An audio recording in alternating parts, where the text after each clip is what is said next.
Hello dear friend. Capacitor का एक question कर रहे हैं। A shown in figure very thin sheet of aluminium is placed between the plates of a capacitor.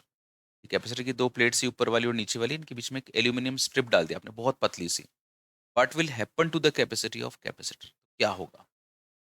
देखो यार, इसको एक बार सिस्टमेटिकली सॉल्व करते हैं कि जैसे पहले एक कैपेसिटर लिया मैंने और ऐसे मान लिया कि दोनों प्लेट्स की परपेंडिकुलर डिस्टेंस डी थी और हर एक प्लेट का एरिया ए था। तो कैपेसिटी थी वो epsilon naught A upon D थी। अगर मैं इसे बीच में स्ट्रिप लगा दूंगा तो ऑब्वियसली यहाँ पे देखो दो कैपेसिटर बन जाएंगे। तो ये वाला कैपेसिटर जो आपको दिखाई दे रहा है ना, और एक इसके नीचे वाला कैपेसिटर, ये दो कैपेसिटर बन गए। और जो भी चार्ज इधर से आ रहा होगा वो पहले इससे गुजरा और फिर इससे गुजरा, मतलब सेम चार्ज गुजरा, तो दोनों कैपेसिटर आपस में सीरीज कॉम्बिनेशन में हो गए। इसकी कैपेसिटी को मैंने C1 बोल दूंगा, इसकी कैपेसिटी को C2 बोल दूंगा। ये जो डिस्टेंस है दोनों प्लेट्स के बीच की अब D/2 रह जाएगी और उसमें भी D/2 रह जाएगी। प्लेट्स का एरिया A हो जाएगा। ये दो ऐसे कैपेसिटर बन गए जो आपस में सीरीज में है। देखो इनकी कैपेसिटी कैसे दी जाएगी। कैपेसिटी का फॉर्मूला होता है epsilon naught epsilon R A upon D. यहाँ पे डी प्लेट्स के बीच का डिस्टेंस, ए एरिया, और मीडियम जो इंट्रोड्यूस करवाया उसका dielectric constant and epsilon naught. क्योंकि मीडियम तो यहाँ पे तो वैक्यूम ही है ना, तो ये वाला जो कैपेसिटर बन रहा है इसकी कैपेसिटी हो जाएगी एप्सिलॉन नॉट, वैक्यूम का डाइलेक्ट्रिक कांस्टेंट ए, वन मतलब एरिया ए, और डिस्टेंस D/2 रह गया, 2 epsilon naught A upon D हो गया। इस तरह से ये वाला जो कैपेसिटर है नीचे वाला, ये ग्रीन वाला जो आपको दिखाई दे रहा है, इसकी capacity epsilon naught, epsilon R is 1, area A and distance is D/2, so this is 2 को ऊपर ले गए, 2 epsilon naught A upon D. ये जो दोनों कैपेसिटर आपको दिखाई दे रहे हैं, ये वाला कैपेसिटर और जो इसके ऊपर आपको कैपेसिटर दिखा दे रहा है येलो वाला, ये दोनों सीरीज में है।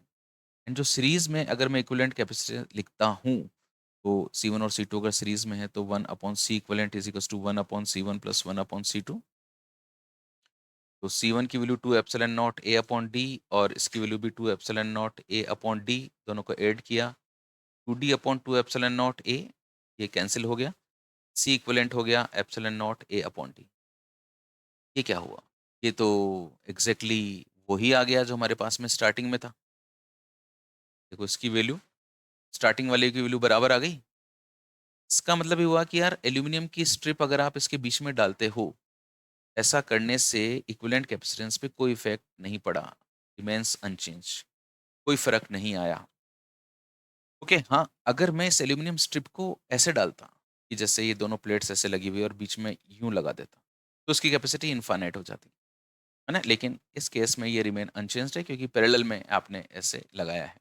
ओके, अब आप इसके अलग अलग तरीके से खूब सारे अपने अपने लेवल पे प्रोफाइल बना के कर सकते हो। जैसे एल्यूमिनियम स्ट्रिप को मैं यहाँ नहीं लगाता, बिल्कुल बीच में थोड़ा इधर लगाता, तो आप लोग सोल्व करना कि कैपेसिटी पे क्या इफेक्ट पड़ेगा, है ना।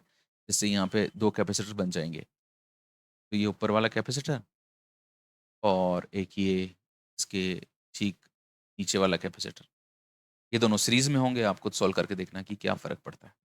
ओके, ऐसे प्यारे-प्यारे, सुंदर-सुंदर सवालों के लिए जुड़े रहिए एपीजी की दुनिया पे। देखते रहिए इसकी प्लेलिस्ट को क्योंकि बहुत कुछ मिलने वाला है आपको। Thank you so much. आपने आपके सुंदर भविष्य के लिए जो भी सपना देखा है, वो पूरा हो। God bless you and love you.